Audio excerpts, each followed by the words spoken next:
Vaig sortir de l'hospital sense parlar cap paraula i sense saber escriure. El llibre està fet per un malalt amb afàsia, sense cap revisió posterior, amb la idea de plasmar allò que es pot aconseguir amb molt esforç, treball i la gran ajuda de les logopedes. El llibre té una versió en català i un altre en castellà, i tots els guanys de la venda del llibre són per recerca mèdica. Explico el que em va passar, les meves idees i les meves reflexions com a metge malalt i com a malalt metge.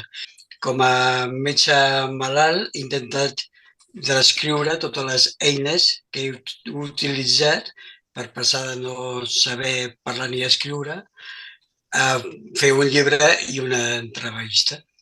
I com a malalt metge he intentat fer una reflexió de tot allò que com a malalt, però també com a metge de família, penso que s'hauria de canviar a les consultes i als hospitals i també a nivell de la societat per ajudar a alguna persona amb discapacitat.